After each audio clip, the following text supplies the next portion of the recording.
Peter अपनी wife और बेटी को बाय बोलता है और वो स्विंग करता हुआ निकल जाता है अपनी जॉब के लिए। रास्ते में उसे ब्लैक कैट मिलती है। वो उससे बोलती है कि तुम्हें अभी बाहर नहीं निकलना चाहिए। 2 हफ्ते हो गए हैं जब तुम्हारी आइडेंटिटी सबके सामने रिवील हो गई थी और तब से न्यूयॉर्क का एक भी क्रिमिनल बाहर नहीं आया है। मुझे लगता है कुछ तो बहुत बुरा होने वाला है। मैंने जब से उनके साथ रहना छोड़ा है मुझे कोई इन्फो नहीं मिल रही। पीटर बोलता है, देखो फिलिसिया, मैं हर टाइम घर पर नहीं रह सकता और शील्ड एजेंट्स तो मेरे घर पर हैं ही प्रोटेक्शन के लिए, तो तुम टेंशन ना लो। बाकी एमजे ने तुम्हें घर पे बुलाया है, उसे कुछ पर्सनल काम है, तो तुम मेरे घर क्यों नहीं आ जाती? मे भी फिर तुम्हारे दिल को ठंडक पहुंच जाए कि सब कुछ सही चल रहा है। और पीटर अपनी जॉब के लिए निकल जाता है। रात के 8 बजे पीटर अपने घर की ओर आता है। उसे वहाँ दिखता है कि निक फ्यूरी और शील्ड एजेंट्स वहीं खड़े हैं। वो घबरा जाता है। निक उसे शांत करने की कोशिश करता है और उसे अंदर जाने से मना करता है, पर पीटर उसे धक्का देते हुए अंदर पहुंच जाता है। वहां मेरी जेन, उसकी 5 साल की बेटी, आंट में, फिलिसिया और 3 शील्ड एजेंट्स की लाश पड़ी हुई थी। पूरा घर खून में रंगा हुआ था। किसी की बॉडी गन शॉट से भरी थी तो किसी के शरीर की हड्डियां तोड़ रखी थी और उसकी बेटी की बॉडी पर होल था। पीटर के आंसू थमते नहीं है। पीटर निक फ्यूरी के पास जाता है और चिल्लाता है, तूने बोला था कि वो प्रोटेक्टेड है। तूने बोला था कि मेरी आइडेंटिटी रिवील होने से कोई फर्क नहीं पड़ेगा उन पे।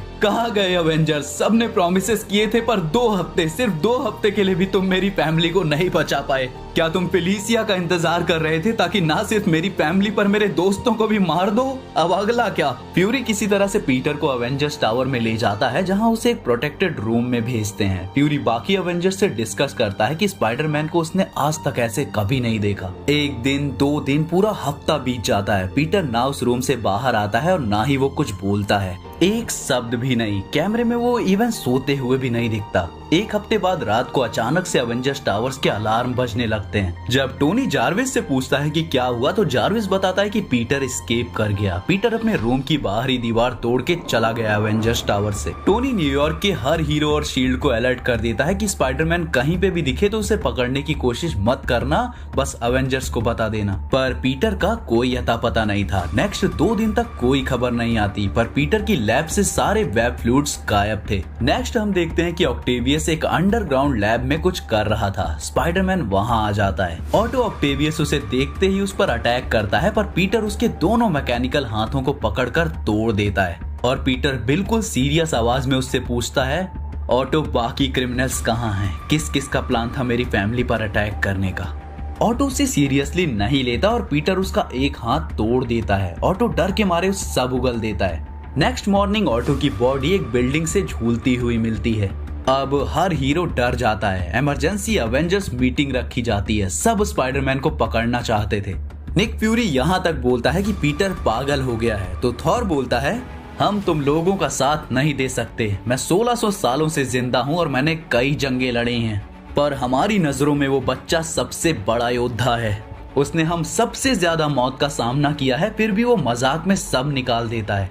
उसकी शक्ति हमने महसूस की है जब हम उससे लड़े थे। वो चाहे तो हमारे कैप्टन अमेरिका को आसानी से मार सकता है। मैं तो कहता हूँ वो आधी अवेंजर्स टीम के अगेंस्ट जा सकता है, पर वो उस शक्ति का कभी मिसयूज नहीं करता, क्योंकि उसकी इंसानियत ज्यादातर इंसानों से बहुत ऊंचे है। पर आज उसने अपने जीवन की हर रोशनी को खो दिया है, तो मैं वापस एसगार्ड जा रहा हूँ। और अगर तुम्हारी जगह मैं होता तो मैं उसे अपने बदले की आग में छोड़ देता। वो अपना युद्ध जीत के वापस घर ही आएगा। और हर युद्ध में बलिदान तो होते ही हैं, और अगर वो बलिदान उसके परिवार के हत्यारों का है तो ये तो बहुत अच्छी बात है।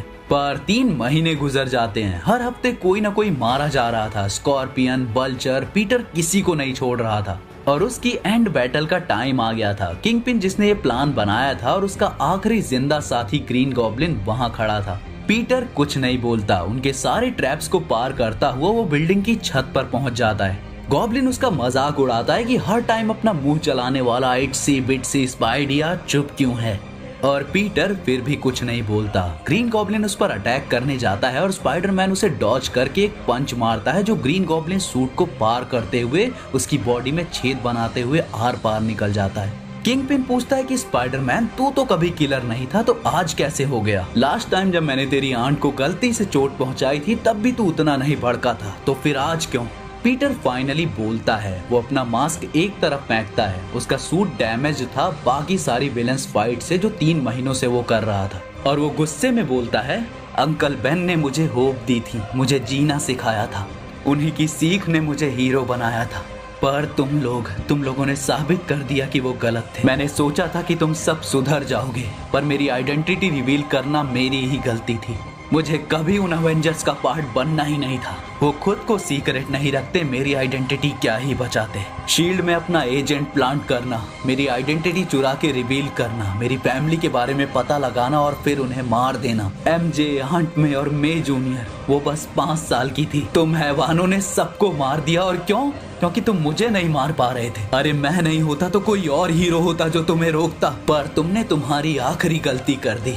अब ना मेरे पास जीने की कोई वजह है और ना ही हीरो बनने की, और आज मैं अपने पंचेस नहीं रोकने वाला।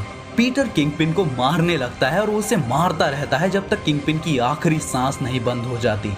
किंगपिन की बॉडी फट जाती है, उसकी हर जगह की हड्डी टूट जाती है, उसका खून चारों तरफ बहने लगता है, उसका मुंह फट चुका था और पीटर उसे अब भी मारे ही जा रहा था। अवेंजर्स फाइनली उसे लोकेट करके वहां आ जाते हैं। वो उसे रोकने की कोशिश करते हैं पर वो नहीं रुकता। उसके आंसू बंद ही नहीं हो रहे थे। उसने वो लाइन क्रॉस कर ली जहाँ से वो वापस कभी नहीं आ सकता था। वो खुद को तो नहीं मारता, पर वो अपने अंदर की आत्मा को मार देता है। 2 साल गुजर जाते हैं पीटर को फाइनली शील्ड में अपने रूम से बाहर आने में। थॉर किसी को भी पीटर को ब्लेम करने नहीं देता, क्योंकि थॉर के लिए युद्ध में दूसरों को मारना बहुत आसान था। वो पीटर को समझ सकता था, क्योंकि इस यूनिवर्स में भी थॉर ने अपना सब कुछ खो दिया था और अब वो एसगार्ड का किंग था। पीटर अब कभी भी वापस नॉर्मल नहीं होने वाला था। फ्यूरी का प्लान था पीटर को किल मिशंस पर भेजने का, पर थॉर पीटर को एसगार्ड ले जाता है, जहां वो जैसे चाहे वैसे रह सकता था, और चाहे तो वो एसगार्ड की गॉडली बैटल्स का भी पार्ट बन सकता था, क्योंकि धरती पर वो खुद को खो चुका था। तो ये थी छोटी सी स्टोरी कि अगर पीटर ने बोलना या जोक्स मारना बंद कर दिया और अगर उसने सब कुछ खो दिया तो वो पूरे मार्वल यूनिवर्स को खत्म कर सकता है। उसकी जीनियस लेवल और स्ट्रेंथ उससे बहुत खतरनाक बना देती है। अब मैं इस स्टोरी को वहां भी ले जा सकता था जहां पीटर सबको मार दे, पर एक मर्डरर स्पाइडरमैन भी स्पाइडरमैन ही रहेगा और स्पाइडरमैन अपनी सोल खोकर भी उस लेवल पे नहीं जाएगा। बाकी अगर तुमने अब तक नहीं देखी है तो मेरी स्पाइडरमैन 4 की फैन मेड मूवी वाली वीडियो भी जरूर चेकआउट करना। उस पे 10 के व्यूज होते ही उसका पार्ट 2 भी ले आऊंगा। तो मैं मिलता हूँ किसी और वीडियो के साथ, तब तक के लिए be fantastic, be webtastic. I couldn't save her.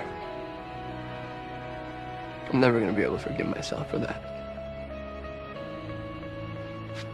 But I carried on, tried to keep going, try to keep being the friendly neighborhood Spider-Man, because I know that's what she would have wanted. But at some point, I stopped pulling my punches.